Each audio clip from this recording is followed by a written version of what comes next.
Dans un monde où tout change, où les liens se tissent et se défont sans prévenir, il devient essentiel de cultiver une force intérieure qui ne dépend de rien ni de personne.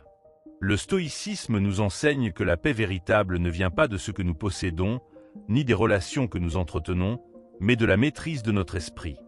Lorsque nous comprenons cela, nous cessons de souffrir pour ce qui échappe à notre contrôle. Nous devenons libres, inébranlables face aux tempêtes de la vie. Et c'est précisément ce que vous allez découvrir ici. Dans cette vidéo, vous allez explorer les 10 règles stoïciennes les plus puissantes pour apprendre à ne plus s'attacher. Des principes simples, mais profonds, transmis depuis l'Antiquité par des sages comme Épictète, Marc Aurèle et Sénèque.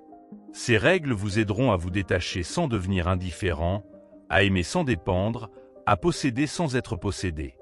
C'est un art subtil, mais accessible à tous. Préparez-vous à transformer votre manière de voir les choses et de vivre. Avant de commencer, aime la vidéo et abonne-toi à la chaîne pour ne manquer aucun de nos nouveaux contenus.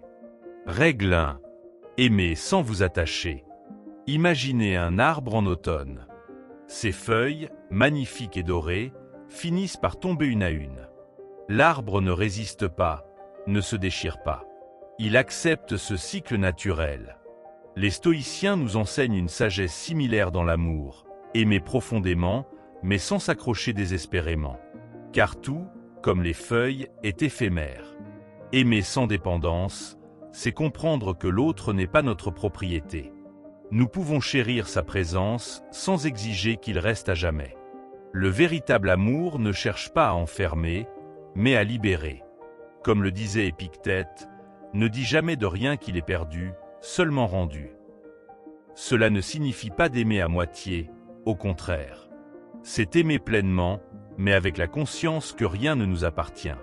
Les relations changent, les gens évoluent, et parfois, ils s'en vont. La souffrance n'est quand nous refusons cette réalité. Le stoïcisme nous invite à embrasser cette impermanence. Pensez à un fleuve. Vous ne pouvez pas retenir l'eau qui coule entre vos doigts. Mais cela rend-il le fleuve moins beau? Non. De la même manière, un amour vrai ne se mesure pas à sa durée, mais à sa profondeur. Si vous aimez avec attachement possessif, vous étouffez ce que vous chérissez. Les stoïciens ne disent pas de ne pas ressentir la tristesse d'une séparation. Ils disent simplement, ne la laissez pas vous détruire. Pleurez, mais sans vous perdre. Souvenez-vous que ce qui compte, c'est la façon dont vous avez aimé, pas combien de temps cela a duré. Apprenez à voir l'amour comme un cadeau, pas comme une dette. Si quelqu'un reste, c'est une joie. S'il part, c'est le cours des choses. Cette attitude ne rend pas votre cœur froid, elle le rend plus fort. Car vous ne dépendez plus du comportement des autres pour être en paix.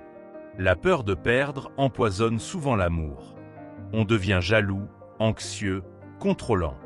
Mais en vérité, personne n'appartient à personne. Le stoïcisme nous rappelle que la seule chose que nous contrôlons, c'est notre façon d'aimer, avec générosité, sans étouffer l'autre. Pratiquez cet exercice. Chaque jour, rappelez-vous que ceux que vous aimez sont libres. Appréciez leur présence sans en faire une nécessité. Si un jour ils ne sont plus là, vous aurez aimé sans regret, parce que vous l'aurez fait sans condition.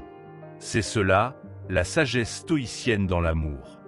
Aimez comme on admire un coucher de soleil, intensément, sans essayer de le retenir. Car même s'il disparaît, sa beauté reste en nous. Et c'est cela, l'essentiel. Alors, la prochaine fois que vous aimerez, souvenez-vous de l'arbre en automne. Laissez couler, sans crainte. Car ce qui est vrai ne se perd jamais vraiment. Il se transforme, simplement. Règle 2. Détachez-vous des biens matériels. Imaginez un enfant qui joue avec un château de sable. Il y met tout son cœur, le façonne avec soin, mais quand la vague arrive, il ne pleure pas. Il sait que c'était éphémère. Nous devrions en faire autant avec nos possessions. Elles sont comme ce château de sable, belles un instant, puis parties. Marc Aurèle, l'un des plus grands empereurs romains, avait tout. Pourtant, chaque matin, il se rappelait « Tout ce que tu possèdes peut disparaître demain ». Ce n'était pas du pessimisme, mais une lucidité libératrice. Car quand on accepte que rien n'est éternel, on cesse de vivre dans la peur de perdre. Le stoïcisme ne dit pas de rejeter les biens matériels. Il dit simplement, ne les laissez pas vous posséder. Une belle voiture, une grande maison, le dernier téléphone. Tout cela peut rendre la vie plus agréable, mais ne doit jamais devenir indispensable. Sinon, vous devenez l'esclave de ce que vous croyez maîtriser. Pensez à un vêtement que vous adoriez il y a 10 ans. Où est-il aujourd'hui? Probablement oublié. Pourtant, sur le moment, il vous semblait si important. Nos attachements matériels sont souvent comme ça, passagers, même si on refuse de le voir. La sagesse consiste à en profiter sans s'y attacher. Quand vous vous surprenez à trop désirer un objet, posez-vous cette question. Et si je le perdais? Si la pensée vous angoisse, c'est que vous lui accordez trop de place dans votre bonheur. Le détachement, c'est pouvoir dire « Je l'apprécie, mais je n'en ai pas besoin pour être en paix ». Cette liberté intérieure change tout. Plus vous vous détachez, moins les crises financières, les vols ou les accidents vous bouleversent. Vous gardez une stabilité, parce que votre valeur ne dépend plus de ce que vous avez, mais de qui vous êtes. C'est ça, la force du stoïcisme. Faites l'expérience. Regardez autour de vous et choisissez un objet auquel vous tenez. Imaginez-le disparaissant demain. Ressentez cette légèreté qui vient quand on réalise qu'on survivrait très bien sans lui. C'est un petit exercice, mais il entraîne le muscle le plus précieux, celui du détachement. Bien sûr, cela ne veut pas dire vivre comme un moine. Profitez des belles choses, mais avec légèreté, comme un invité qui apprécie un festin sans croire que le banquet durera toujours. La vraie richesse est intérieure, et personne ne peut vous la prendre. Alors souvenez-vous, les objets sont des outils, pas des extensions de nous-mêmes. Utilisez-les, appréciez-les, mais ne laissez pas votre bonheur en dépendre. Comme le disait Sénèque, ce n'est pas celui qui a peu qui est pauvre, mais celui qui désire toujours plus. La prochaine fois que vous achèterez quelque chose, demandez-vous, en ai-je vraiment besoin ou est-ce juste un désir passager? Petit à petit, vous découvrirez que moins vous possédez, plus vous vous sentez libre. Et ça, c'est un trésor que rien ni personne ne pourra jamais vous voler. Règle 3. Acceptez la perte comme partie de la vie. Imaginez une forêt après un incendie. Tout semble détruit, mais dans cette terre noircie, de nouvelles pousses apparaissent déjà. La nature ne lutte pas contre la destruction, elle l'intègre. Nous devrions en faire autant avec nos pertes. Elles font partie du cycle, comme l'hiver succède à l'automne. Les stoïciens ne nient pas la douleur de la perte. Quand on aime une personne, un rêve ou une situation, c'est normal de souffrir quand cela disparaît. Mais cette souffrance n'est pas une erreur du destin. C'est la preuve que nous avons su donner du sens à quelque chose. La tristesse, paradoxalement, honore ce que nous avons vécu. Pensez à un arbre fruitier. Pour qu'il donne de nouvelles récoltes, il doit parfois perdre ses fruits mûrs. Si nous refusons toute perte, nous stagnons. La vie exige ce mouvement, lâcher pour recevoir à nouveau. Ce n'est pas cruel, c'est juste le rythme naturel des choses. Quand vous traversez une perte, au lieu de demander « Pourquoi moi ?», essayez de demander « Qu'est-ce que cela m'apprend ?» Le stoïcisme nous invite à voir chaque épreuve comme un maître. Une rupture amoureuse nous enseigne sur nos attentes. Un échec professionnel révèle notre résilience. Rien n'est totalement stérile. Bien sûr, accepter ne signifie pas sourire forcément. Vous avez le droit de pleurer, de vous sentir vide. Mais rappelez-vous, vous n'êtes pas la première personne à vivre cela, ni la dernière. Des millions d'êtres humains avant vous ont survécu à des chagrins bien pires. Cette pensée n'enlève pas votre douleur, mais elle peut lui donner sa juste place. Un exercice puissant, écrivez ce que vous avez perdu, puis à côté, ce que cette expérience vous a donné. Même dans les pires épreuves, il y a toujours un gain caché, une force nouvelle, une compréhension plus profonde de la vie. Le stoïcisme ne supprime pas la souffrance, mais il l'empêche de nous voler notre croissance. Quand Marc Aurèle perdit son fils bien-aimé, il écrivit « Ce qui fait obstacle devient chemin ». Ces mots ne sont pas du déni, mais une extraordinaire lucidité. Tout ce qui nous arrive, même les coups les plus durs, peut devenir matière à transformation si nous choisissons de le voir ainsi. Essayez ceci. Chaque soir, notez 3 choses que vous avez perdues dans votre journée. Un moment, une opportunité, une attente. Puis respirez et dites « C'était à moi pour un temps, maintenant cela appartient à la vie ». Petit à petit, cette pratique change notre rapport à l'impermanence. La sagesse stoïcienne nous rappelle que nous ne perdons jamais vraiment ce qui compte. Les relations, les expériences, les leçons, tout cela reste en nous, façonnant qui nous sommes. Les formes changent, mais l'essence persiste. Comme le dit un vieux proverbe, on ne perd que ce à quoi on s'accroche. Alors la prochaine fois que vous serez confronté à une perte, regardez autour de vous. Observez comment la nature accepte le départ, le déclin, la fin pour mieux renaître. Nous faisons partie de ce même mouvement. Et c'est précisément parce que rien ne dure que chaque instant devient précieux. Règle 4. Ne vous identifiez pas à vos possessions. Prenons un instant pour observer un acteur sur scène. Sous les projecteurs, il porte un costume somptueux, un masque doré, des accessoires précieux. Mais quand le spectacle se termine, il les retire et reste lui-même. Nos possessions matérielles sont exactement comme ces accessoires de théâtre. Elles peuvent nous embellir, mais elles ne sont pas nous.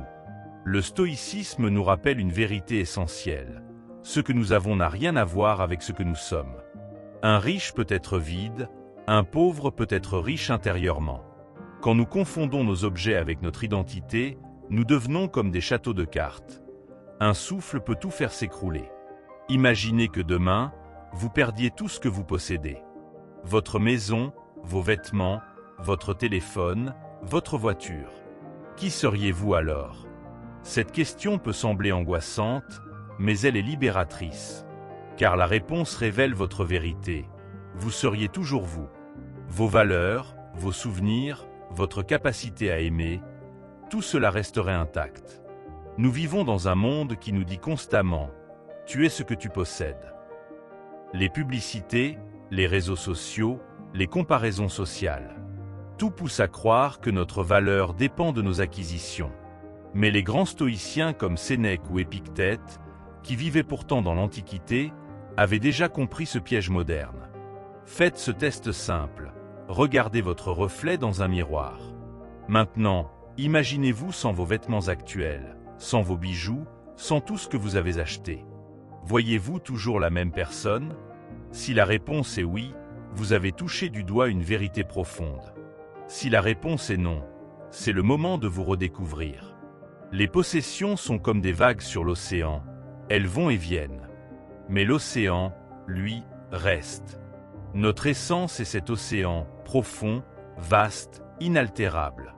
Quand nous comprenons cela, les tempêtes de la vie nous affectent moins. Perdre un objet ne signifie plus perdre une partie de soi. Pratiquez régulièrement ce détachement conscient. Choisissez un objet dont vous pourriez vous passer pendant une semaine. Rangez-le, donnez-le, ou simplement observez-le sans l'utiliser. Vous verrez alors clairement la différence entre avoir besoin et vouloir. Petit à petit, vous vous libérerez de l'illusion que les choses vous définissent. Quand nous cessons de nous identifier à nos possessions, quelque chose de magique se produit. Nous devenons invincibles. Plus personne ne peut nous blesser en critiquant nos choix matériels. Plus aucune crise économique ne peut nous terrifier. Nous découvrons une liberté que peu de gens expérimentent vraiment. Le philosophe Épictète, né esclave, disait « Ce n'est pas ce qui t'arrive, mais comment tu le prends qui importe ». Ces mots prennent tout leur sens ici. Vous pouvez tout perdre matériellement, sans vraiment perdre quoi que ce soit d'essentiel. C'est cela, la vraie richesse stoïcienne. Alors souvenez-vous, la prochaine fois que vous serez tenté de croire qu'un nouvel achat vous rendra meilleur, vous êtes déjà complet. Les objets peuvent être agréables, utiles, beaux, mais ils ne seront jamais vous. Et cette réalisation, personne ne pourra jamais vous la prendre. Règle 5. La vertu est le plus grand bien. Imaginez un phare au milieu d'une tempête. Les vagues s'écrasent, le vent hurle, mais la lumière persiste. Notre vertu intérieure est comme ce phare. Quand tout s'effondre autour de nous, elle continue de briller. Les stoïciens l'avaient compris. Seul ce qui est en nous mérite vraiment d'être appelé bien. Prenons un exemple concret. 2 personnes perdent leur emploi. La première a basé toute son estime sur son salaire et son poste. La seconde a cultivé en elle courage, intégrité et adaptabilité. Devinez laquelle traversera cette épreuve avec dignité? La vertu n'est pas un concept vague. C'est notre armure invisible contre les coups du sort. Dans notre monde obsédé par les apparences, on mesure souvent le succès à l'argent, aux likes, aux possessions. Mais regardez autour de vous. Combien de gens réussis extérieurement sont en réalité vides à l'intérieur?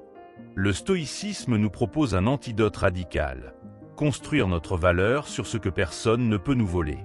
Quand vous vous réveillez le matin, au lieu de vous demander « Qu'est-ce que je vais accomplir aujourd'hui ?» Essayez de demander « Qui est-ce que je vais devenir aujourd'hui ?» Une journée où vous avez résisté à la colère, où vous avez été juste envers autrui, où vous avez fait preuve de maîtrise de soi. Voilà une journée réellement réussie. La beauté de la vertu, elle est contagieuse. Lorsque vous agissez avec intégrité, vous inspirez les autres sans même le vouloir. Un acte de courage en entraîne un autre. Une parole sage se répand. Contrairement à l'argent qui s'use quand on le partage, plus on diffuse la vertu, plus elle se multiplie. Pratiquez ceci, chaque soir. Passez en revue non pas ce que vous avez gagné matériellement, mais les occasions où vous avez fait preuve de courage face à la peur, justice dans vos décisions, sagesse dans vos paroles, maîtrise de vos impulsions. C'est le seul bilan qui compte vraiment. Certains diront que cette vision est idéaliste. Mais observez les figures historiques qui ont vraiment marqué le monde. Des Socrate au Mandela, ce ne sont pas leurs comptes en banque qu'on admire, mais la force de leur caractère. Le temps efface les fortunes, mais il magnifie la vertu. Un exercice puissant. Imaginez qu'on vous retire tout, réputation, possession, statut. Que vous reste-t-il? Si la réponse est « mes principes, mes valeurs, ma capacité à choisir comment réagir », alors félicitations, vous avez compris l'essence du stoïcisme. Vous êtes réellement libre. Comme le disait Marc Aurèle dans ses pensées, ce qui n'est pas utile à la ruche n'est pas utile à l'abeille. Notre vertu est ce qui nous rend utile au monde, bien au-delà de notre petite existence. Et ça, aucune crise ne peut nous le prendre. Alors souvenez-vous, vous pouvez tout perdre, sauf ce que vous avez décidé de cultiver en vous-même. Dans un monde d'incertitude, c'est l'unique investissement qui ne déçoit jamais. La tempête peut faire rage. Votre lumière intérieure continuera de guider votre chemin. Règle 6. Préparez-vous au pire. Imaginez un capitaine de navire avant une grande traversée. Au lieu de simplement espérer du beau temps, il étudie les tempêtes possibles, vérifie les équipements de secours, prépare des itinéraires alternatifs. Les stoïciens agissent de même avec la vie. Ils se préparent mentalement aux tempêtes bien avant qu'elles n'arrivent. Cette pratique s'appelle la premeditatio malorum, la prévision des difficultés. Loin d'être pessimiste, c'est une stratégie de libération.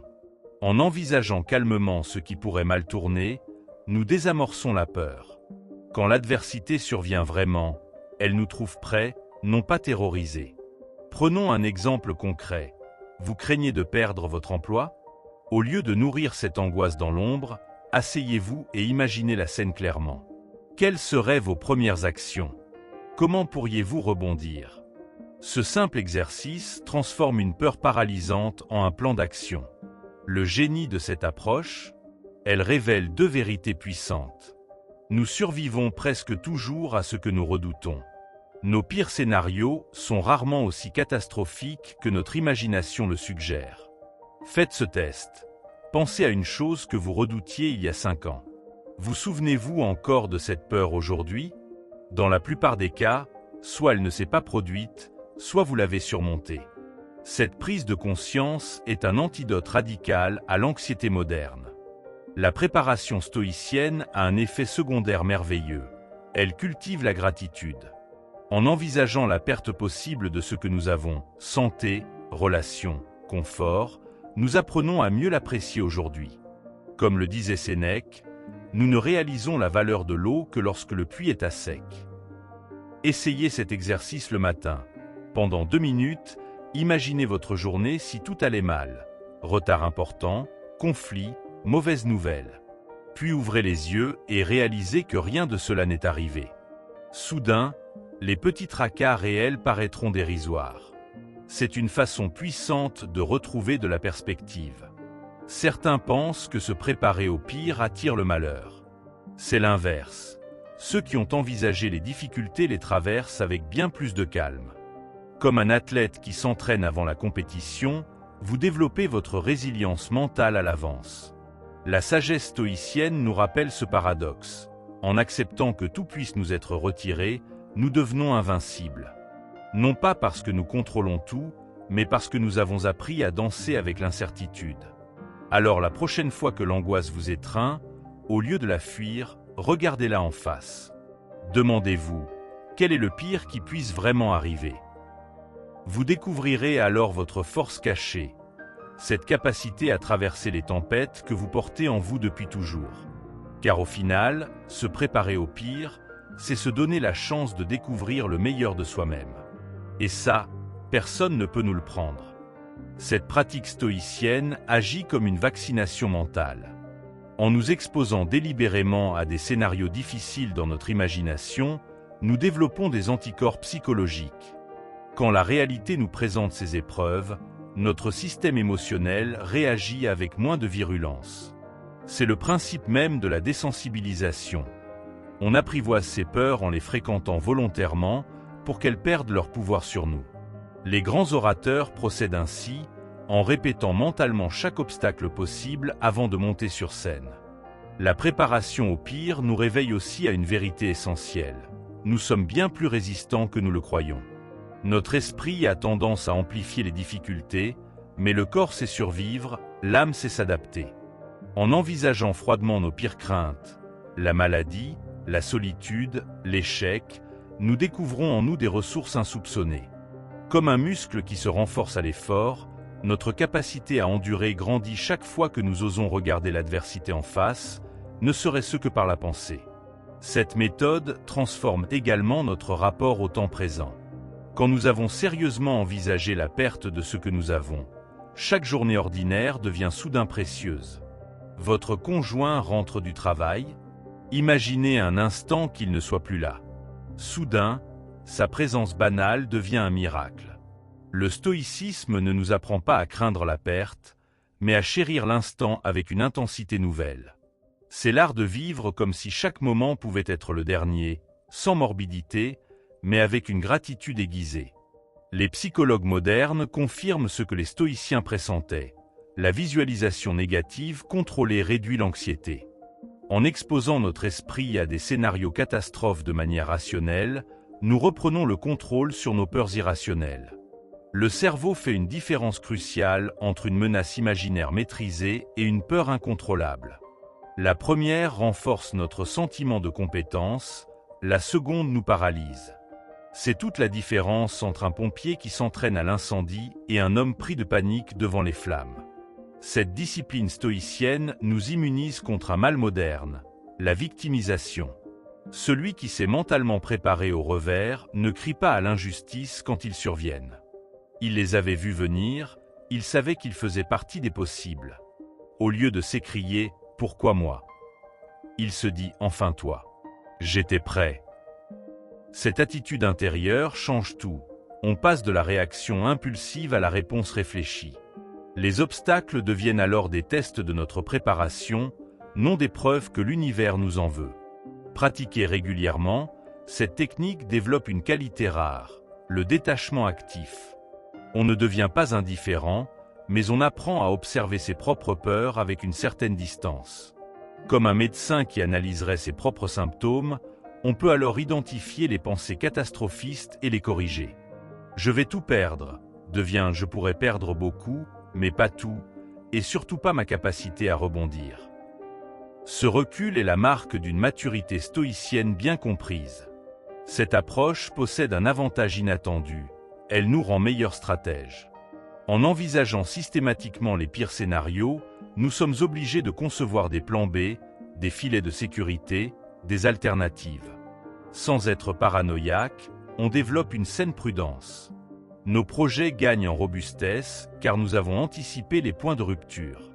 C'est la différence entre un château de sable et une forteresse. Tous deux peuvent tomber, mais l'un résistera bien mieux aux assauts du réel. Au niveau collectif, cette pratique stoïcienne pourrait prévenir bien des crises. Imaginez des dirigeants qui, avant chaque décision importante, s'astreindraient à imaginer méthodiquement tout ce qui pourrait mal tourner. Combien de désastres économiques, écologiques ou sociaux auraient pu être évités? La prévision des difficultés n'est pas du pessimisme stérile, mais la marque d'une intelligence responsable. Elle équilibre l'optimisme aveugle par une lucidité salvatrice. Ironiquement, se préparer au pire nous rend souvent capables du meilleur. Quand nous avons envisagé l'échec total, la peur de mal faire disparaît. On ose alors prendre des risques calculés, innover, sortir des sentiers battus. Les grands entrepreneurs le savent bien. Ce n'est pas en niant les dangers qu'on les surmonte, mais en les ayant si bien analysés qu'ils ne vous surprennent plus. La préparation stoïcienne est donc paradoxalement un carburant pour l'audace raisonnée. Enfin, cette discipline ancienne répond à un besoin criant de notre époque hyperconnectée. Dans un monde où l'information anxiogène nous bombarde en continu, où les crises s'enchaînent, la préméditation malorum offre un antidote. Elle nous apprend à trier les vraies menées des peurs fantasmées, à distinguer ce qui mérite notre énergie de ce qui ne vaut pas notre inquiétude.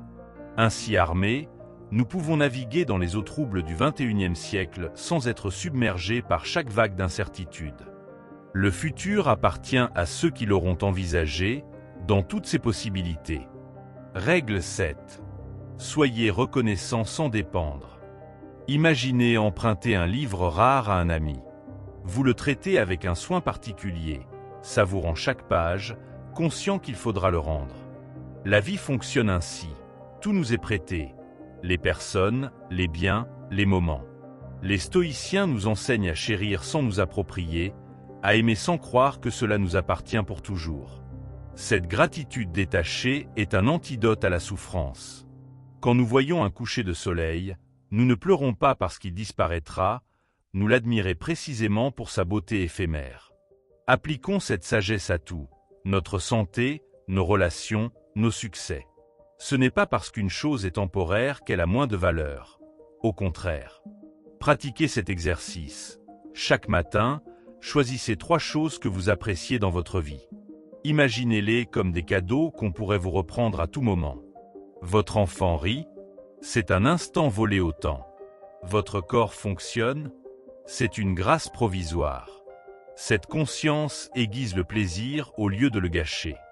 La gratitude stoïcienne a une particularité, elle ne dépend pas des circonstances. On peut être reconnaissant même dans l'épreuve, pour la leçon qu'elle apporte, pour la force qu'elle révèle. Épictète, esclave boiteux, disait « Je suis riche car je sais me contenter de ce que j'ai ». Cette richesse intérieure, personne ne peut la confisquer. Attention cependant, il ne s'agit pas de nier la douleur des pertes. La sagesse stoïcienne nous invite simplement à équilibrer notre chagrin par un « merci » pour ce qui fut. J'ai mal parce que j'ai aimé, et je suis reconnaissant d'avoir pu aimer ainsi.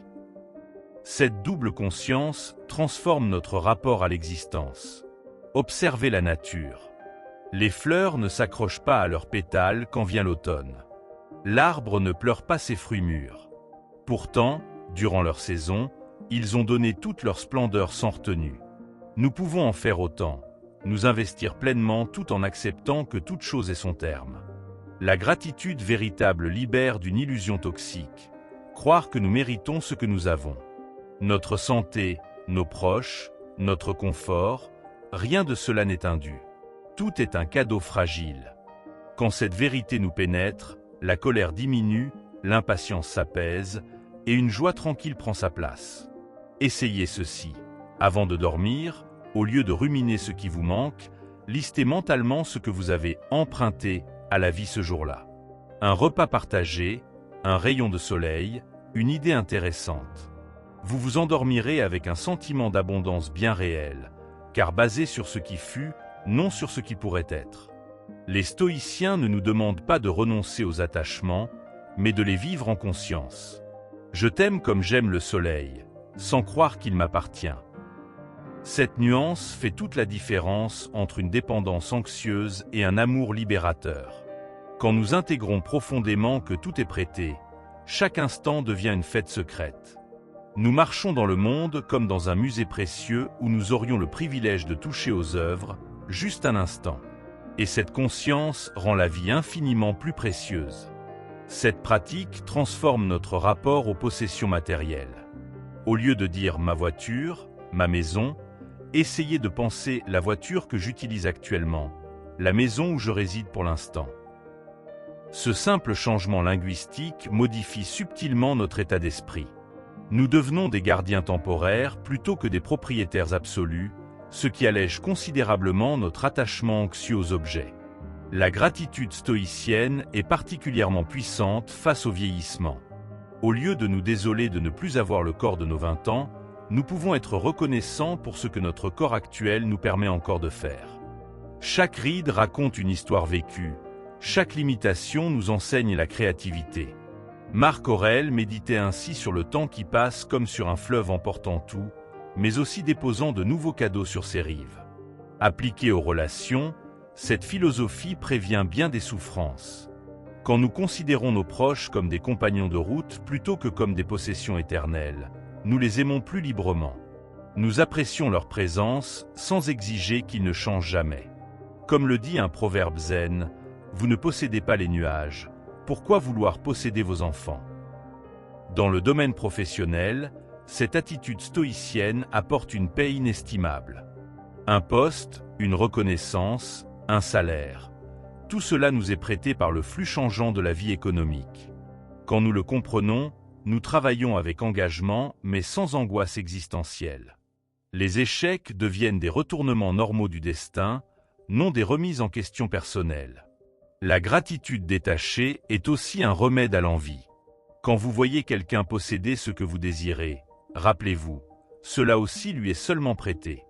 Toutes les fortunes peuvent se dissiper, toutes les beautés se faner. Concentrez-vous plutôt sur ce qui vous est généreusement offert en ce moment même. Vos propres dons uniques, vos expériences singulières. Cette perspective aide à traverser les deuils. La douleur de la perte est réelle, mais elle peut coexister avec une profonde reconnaissance. Merci d'avoir croisé ma route, même si notre temps ensemble fut bref. Les stoïciens ne nient pas la tristesse, mais l'enrichissent d'un sens qui permet de continuer à vivre.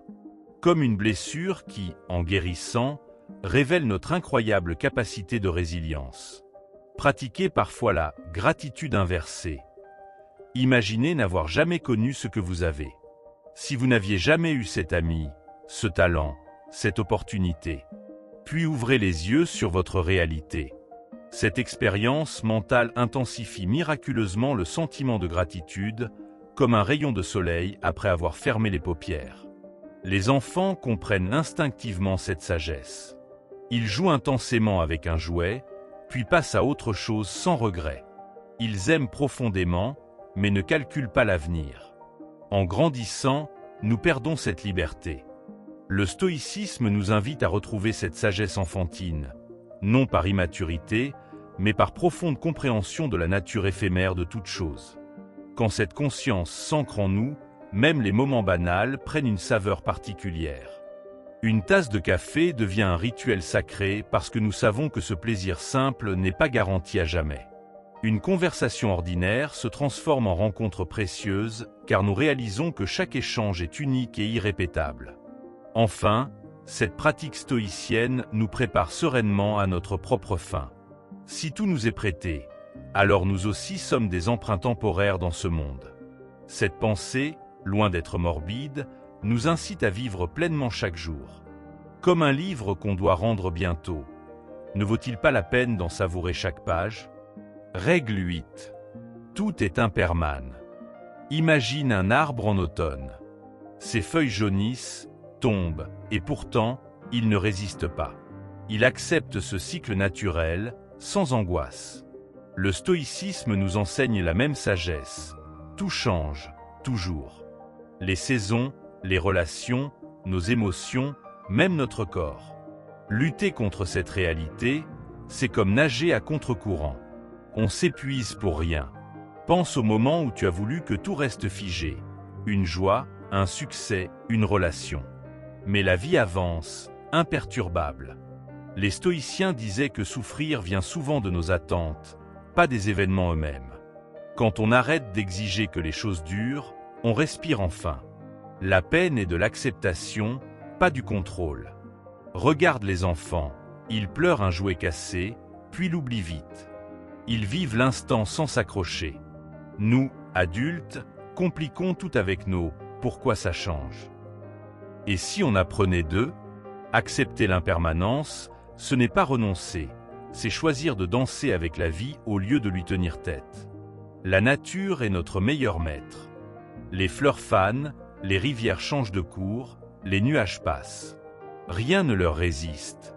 Et pourtant, tout reste harmonieux.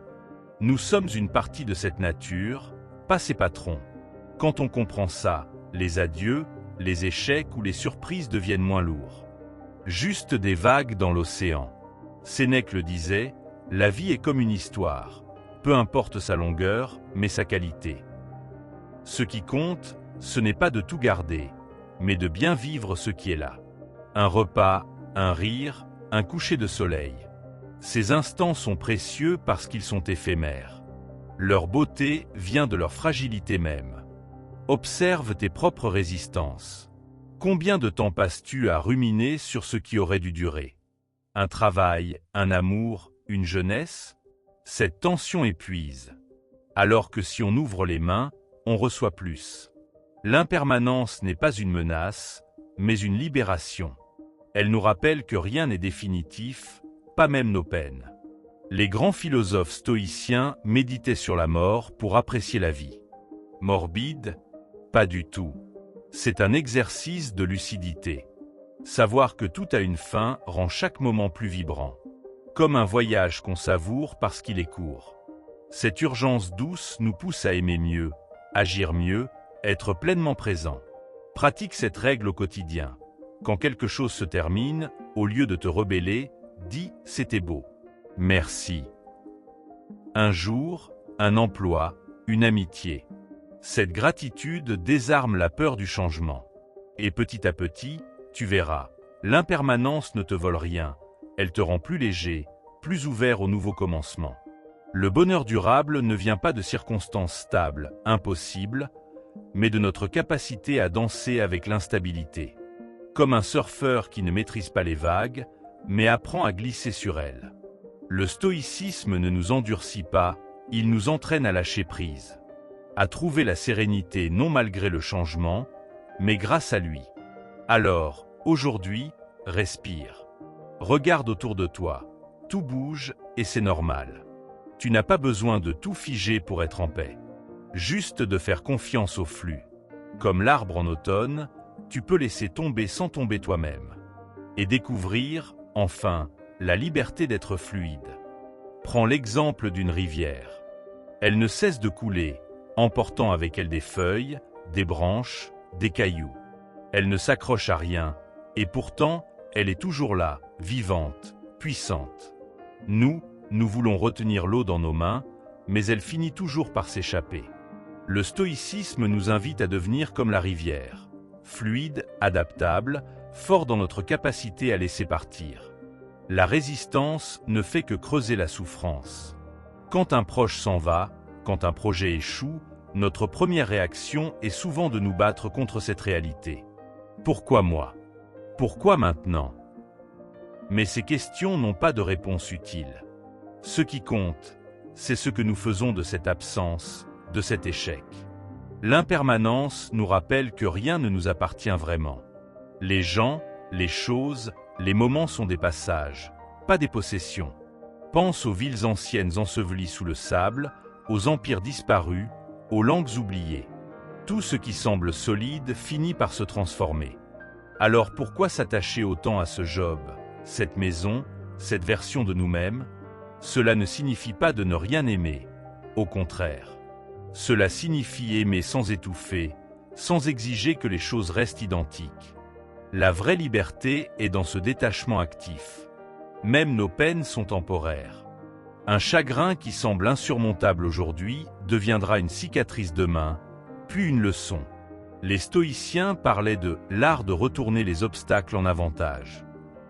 Un divorce, une maladie, une perte peuvent devenir des tournants, pas seulement des fins. L'impermanence est un maître cruel mais juste. Elle nous force à grandir, à nous réinventer.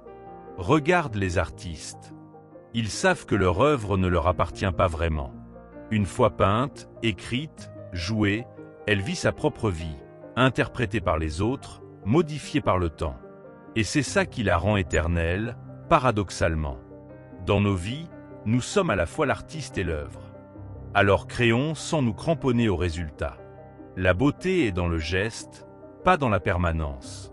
La technologie nous trompe en nous donnant l'illusion de stabilité. On sauvegarde des photos, on fiche des souvenirs numériquement. Mais même ces fichiers disparaîtront un jour. Les serveurs tombent en panne, les formats deviennent obsolètes.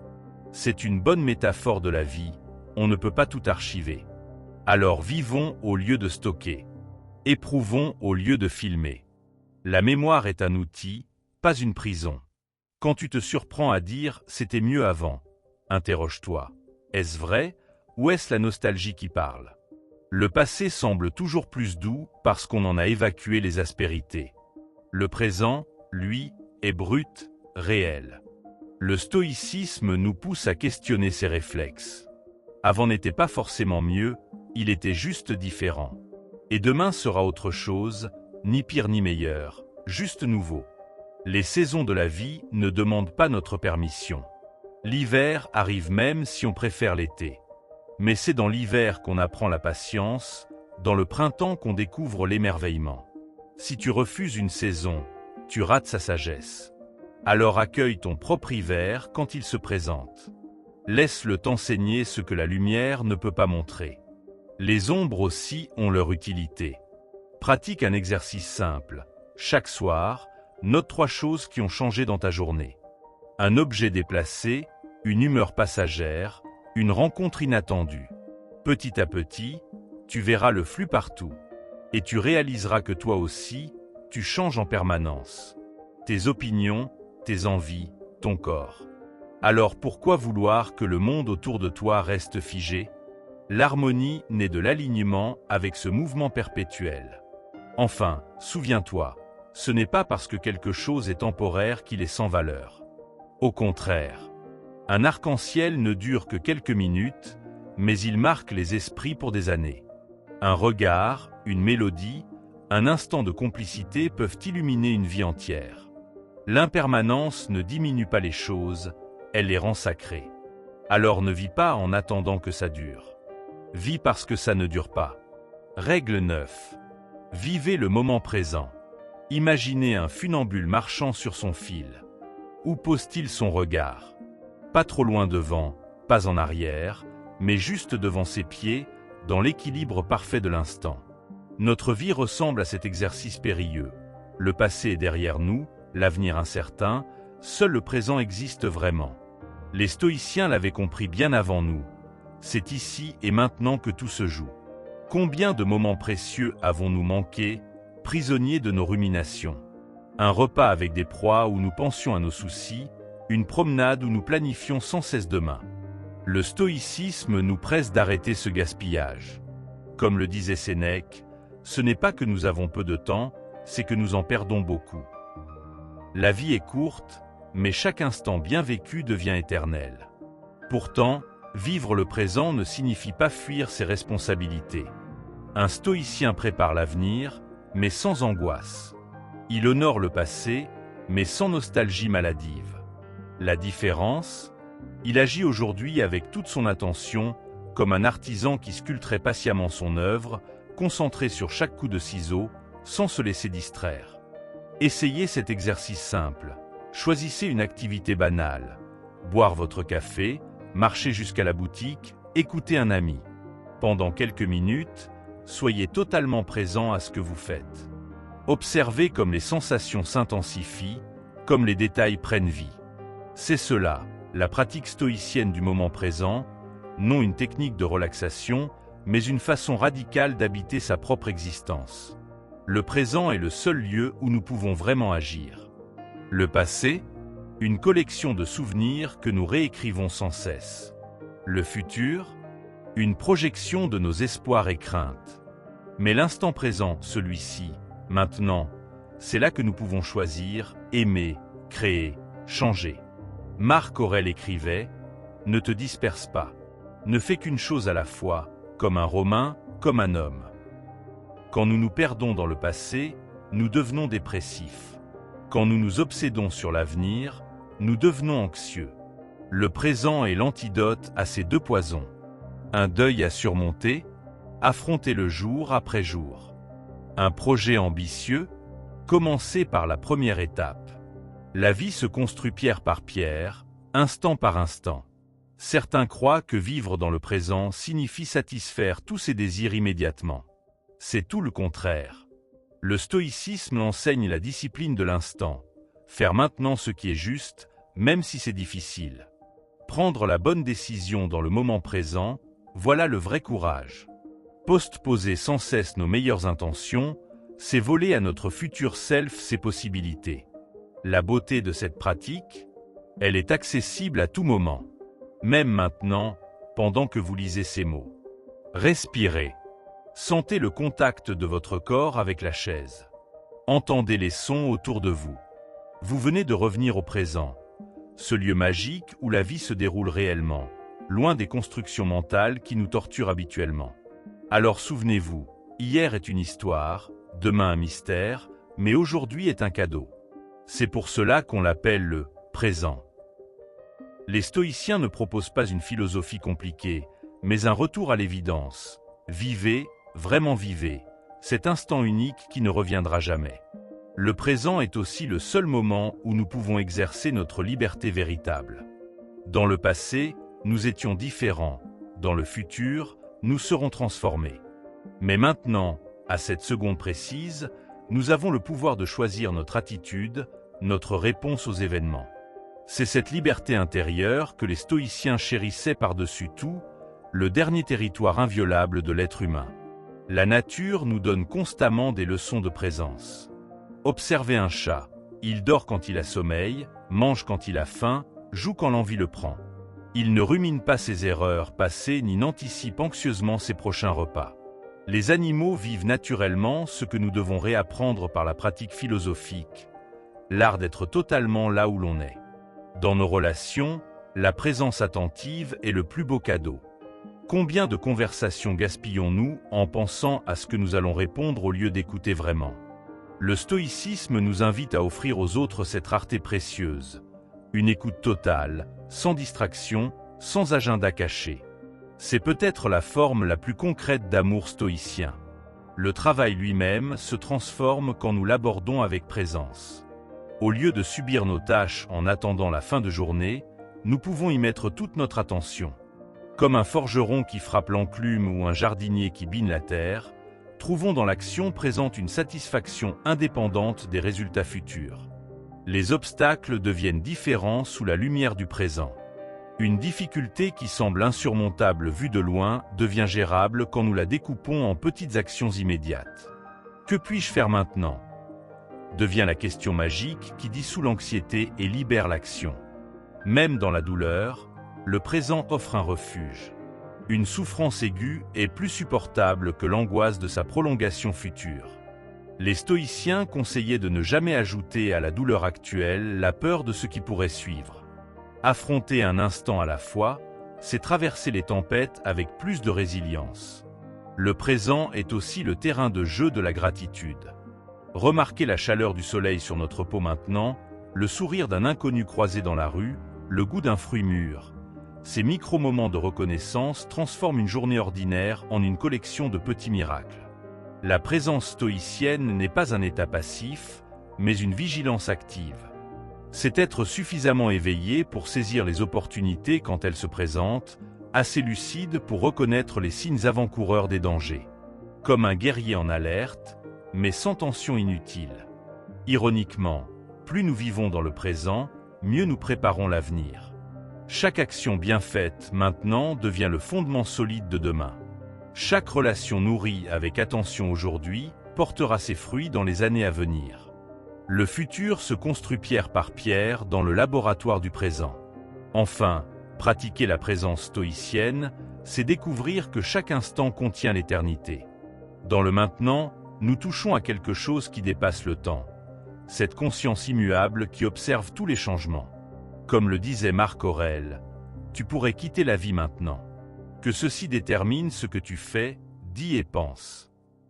Ultime rappel que le moment présent est toujours le bon pour vivre en accord avec sa sagesse intérieure. Règle 10.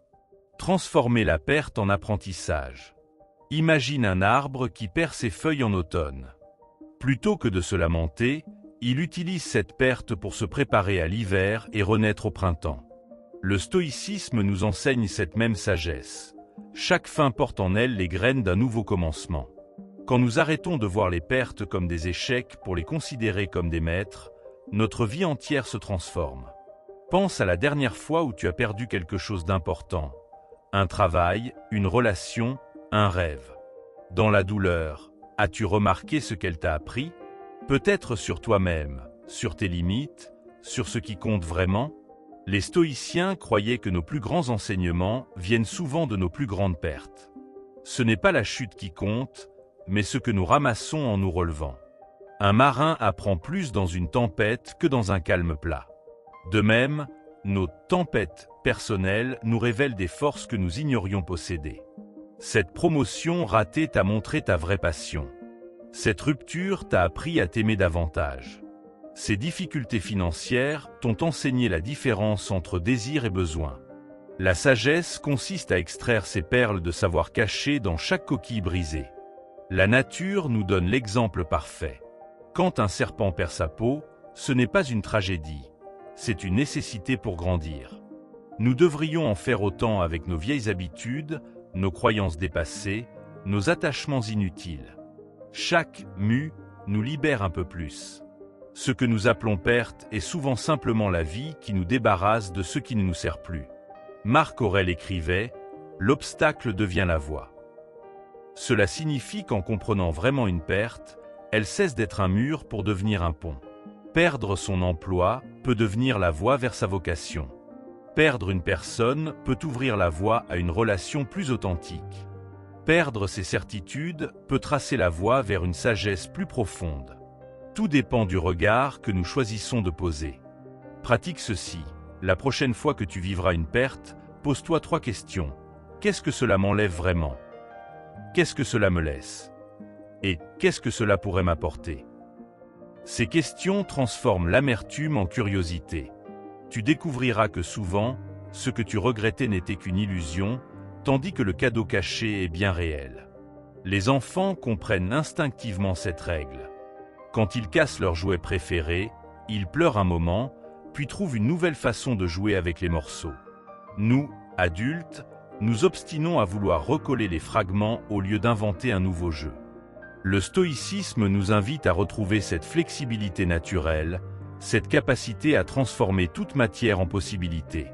Souviens-toi que les plus belles mosaïques sont faites de tessons brisés. Ta vie aussi peut devenir une œuvre d'art composée de toutes ces expériences qui semblaient d'abord être des catastrophes. Ce n'est pas malgré tes blessures que tu deviens sage, mais grâce à elles. Chaque cicatrice est une leçon incarnée, bien plus puissante que tous les conseils théoriques. En adoptant cette vision, tu ne subiras plus les pertes, tu les récolteras. Comme un agriculteur sait que le grain doit mourir pour donner naissance à l'épi, tu verras chaque fin comme un commencement déguisé. Cette attitude ne supprime pas la douleur, mais lui donne un sens. Et c'est peut-être là la plus grande liberté qui soit, pouvoir choisir ce que signifie ce qui nous arrive. Le voyage stoïcien n'est pas un chemin sans obstacles, mais un art de transformer chaque obstacle en marchepied. Aujourd'hui, regarde tes pertes passées avec gratitude pour leurs enseignements. Et quand de nouvelles se présenteront, accueille-les comme des professeurs exigeants mais justes. Car ce qui compte finalement, ce n'est pas ce que la vie nous prend, mais ce qu'elle nous apprend à travers ses prises.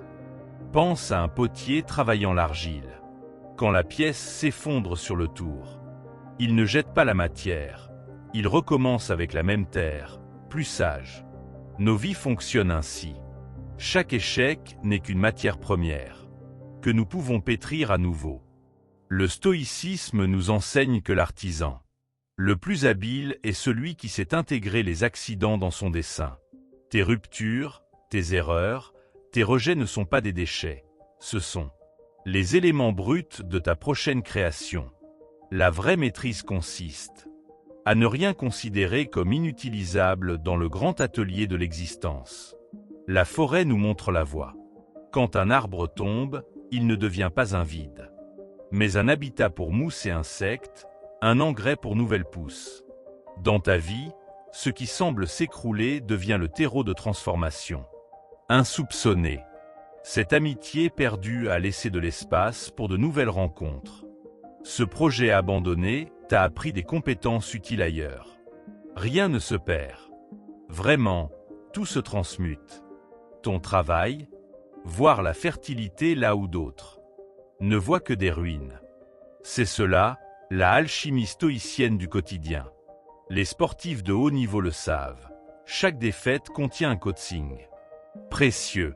Ils étudient leurs pertes plus intensément que leurs victoires. Applique cette discipline à ta vie. Au lieu de fuir le souvenir d'un échec, dissèque-le avec curiosité. Que ai-je mal évalué? Quelle force ai-je découverte en moi face à l'adversité?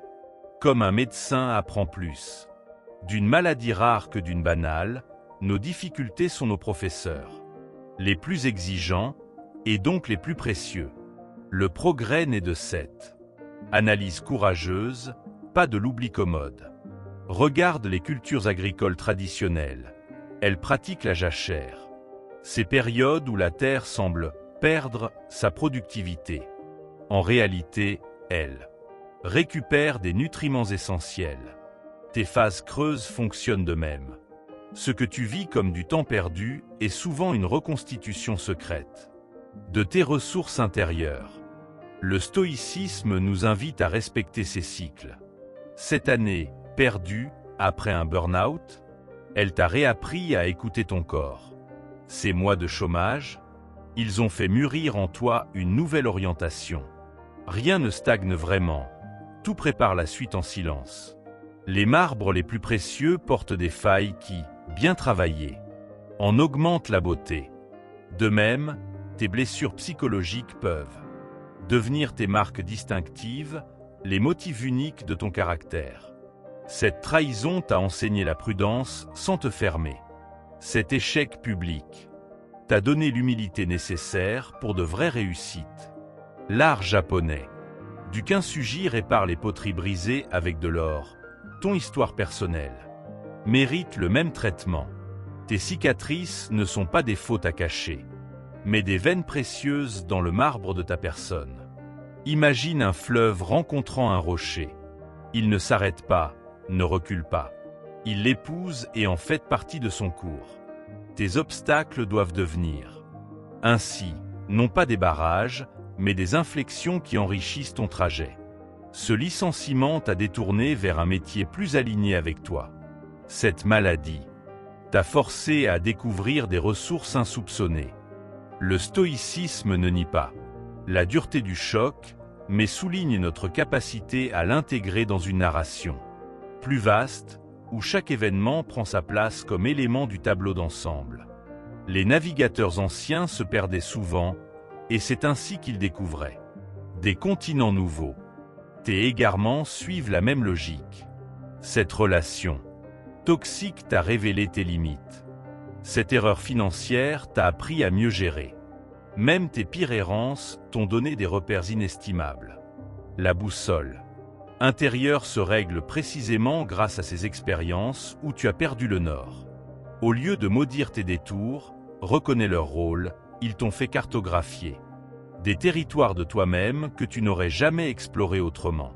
Les saisons nous enseignent l'élégance dans le lâcher-prise. L'automne ne pleure pas ses feuilles, il les laisse tomber avec une majestueuse mélancolie. Nous devrions en faire autant avec nos deuils nécessaires. Perdre sa jeunesse. Ouvre à la maturité. Perdre ses illusions permet des relations plus authentiques. Le stoïcisme ne nous demande pas de ne pas ressentir, mais de sentir pleinement. Chaque transition pour en extraire l'essence. Comme les arbres, nous grandissons. Par cycle, et chaque chute prépare une renaissance. Pense aux scientifiques. Leurs hypothèses sont souvent infirmées, et c'est précisément ainsi qu'ils progressent. Chaque perte de théorie erronée les rapproche de la vérité. Ta vie personnelle suit la même méthode expérimentale. Ces projets avortés étaient des hypothèses nécessaires pour tester ta voie. Ces personnes qui t'ont quitté t'ont montré ce que tu ne voulais plus. Même tes regrets sont des données précieuses. Ils pointent vers ce qui compte. Vraiment pour toi. Le laboratoire de l'existence n'a pas d'échecs, que des résultats. Enfin, souviens-toi, le phénix mythique doit brûler pour renaître. Tes épreuves sont ce feu transformateur. Ce que tu appelles perdre est souvent le prélude à un élargissement. Tu perds une sécurité pour gagner une liberté. Tu perds une illusion pour gagner une lucidité. Tu perds une dépendance pour gagner ton autonomie. Le stoïcisme nous révèle ce paradoxe. C'est en acceptant de tout laisser partir que nous recevons tout. Non pas malgré les pertes, mais à travers elles. Ta plus grande force ne viendra pas de ce que tu as conservé, mais de ce que tu as su transmuter en sagesse. C'est l'alchimie ultime. Observe comment la nature recycle tout sans exception. Une feuille morte nourrit. Le sol, un animal décédé devient vie pour d'autres espèces. Cette sagesse biologique s'applique à nos vies. Ce rêve abandonné a fertilisé de nouvelles aspirations. Cet amour perdu a enrichi ta capacité à aimer différemment. Rien ne se perd vraiment. Tout se transforme en une autre forme d'énergie. Le défi est de voir cette continuité invisible derrière les apparences de fin. Chaque mort dans ta vie porte en elle une germination secrète qu'il te appartient de découvrir et d'arroser avec bienveillance. Les artistes connaissent ce mystère. Souvent, leurs plus belles œuvres naissent de contraintes initialement perçues comme des limitations. La toile trop petite force à plus d'essence. Les couleurs limitées obligent à plus de nuances. Tes propres limites fonctionnent ainsi. Cette perte de statut social t'a offert l'authenticité. Ces ressources réduites t'ont appris la créativité. Le stoïcisme nous invite à voir chaque restriction non comme une prison, mais comme le cadre qui donne sa puissance à ton chef-d'œuvre personnel en devenir. Pense aux migrants qui tout perdent, maison, repères, statut, et pourtant, dans ce vide forcé, redécouvrent l'essentiel, leur résilience, leur capacité à recommencer, les liens humains. Tes propres pertes, si douloureuses soient-elles, peuvent devenir ce genre de voyage initiatique. Ce n'est pas ce qu'on te prend qui compte, mais ce qui reste quand tout semble parti. Et souvent, ce résidu inaltérable, ton courage, tes valeurs, ta capacité d'adaptation s'avère être ton véritable trésor, longtemps masqué par des possessions superficielles. Les contes anciens regorgent de héros qui doivent tout perdre avant de découvrir leur véritable pouvoir. Toi aussi, dans ton histoire personnelle, tes épreuves sont peut-être les passages obligés vers ta meilleure version. Ce licenciement t'a poussé vers ta vraie vocation. Cette trahison t'a révélé ta force intérieure. Ces échecs ont forgé ton discernement. Comme dans les mythes, tes démons d'apparence malfaisante se révèlent souvent, avec le recul, être tes mentors les plus efficaces, bien que sévères. En médecine, le vaccin consiste à introduire une forme affaiblie du mal pour développer des anticorps. Tes échecs fonctionnent de même, ils t'immunisent contre les vraies catastrophes. Cette petite trahison t'a appris à discerner les relations toxiques. Ce revers financier modéré t'a évité des pertes bien plus graves plus tard. Le stoïcisme nous enseigne à voir ces vaccins existentiels pour ce qu'ils sont, des protections déguisées, des apprentissages anticipés, qui nous évitent de plus grands dangers futurs. Les arbres les plus résistants ne sont pas ceux protégés des tempêtes, mais ceux qui, ayant subi des vents violents, développent des racines plus profondes et un tronc plus flexible. Tes épreuves t'ont fait pareil. Chaque déception amoureuse a renforcé ton discernement sans endurcir ton cœur. Chaque obstacle professionnel a aiguisé tes compétences sans éteindre ta passion. Ces cicatrices invisibles ne sont pas des faiblesses. Elles sont la preuve d'une capacité croissante à danser avec les orages de l'existence. Les alchimistes cherchaient à transformer le plomb en or. Ta vie quotidienne offre une alchimie plus profonde. Transformer la souffrance en conscience, la perte en liberté, l'échec en sagesse. Ce processus ne nie pas la douleur, mais lui donne un sens qui la rend supportable, voire précieuse. Ce deuil t'a appris la fragilité de la vie et donc son intensité. Cet échec t'a révélé la différence entre ce que la société valorise et ce qui résonne vraiment en toi. Chaque transformation demande un feu, tes épreuves en sont le combustible. Les meilleurs guides de haute montagne sont souvent ceux qui se sont perdus dans le brouillard et en ont tiré des leçons vitales. Tes errances suivent la même logique. Cette période confuse t'a appris à naviguer à l'intuition. Ces choix regrettables t'ont donné des points de repère intérieurs. Même tes pires impasses t'ont enseigné des chemins de traverse que les guides officiels ignorent. Ton expérience accumulée, bonne comme mauvaise, fait de toi l'unique guide capable de conduire les autres à travers les terrains que toi seul as vraiment explorés. Les forêts ravagées par les incendies voient souvent pousser des espèces nouvelles, plus adaptées, plus résistantes. Tes incendies personnels ont le même effet régénérateur. Ces ambitions consumées ont laissé place à des aspirations plus authentiques. Ces masques brûlés ont révélé une personne plus vraie. Ce qui semble destruction est souvent un processus écologique naturel de ton écosystème intérieur, faisant place à des aspects de toi-même plus en phase avec ta nature profonde. Les cendres sont l'engrais des renaissances. Enfin, souviens-toi du papillon. Sa métamorphose implique la perte de sa forme de chenille, la dissolution de sa chrysalide. Pour un observateur ignorant, ce serait une tragédie. En réalité, c'est le passage nécessaire vers sa véritable nature. Tes propres transformations peuvent sembler destructrices quand tu es dans la chrysalide. Mais chaque perte n'est que le prélude à une forme plus vaste de toi-même qui attend son moment pour émerger. La sagesse stoïcienne consiste à faire confiance à ce processus même quand tu ne vois encore que la dissolution apparente.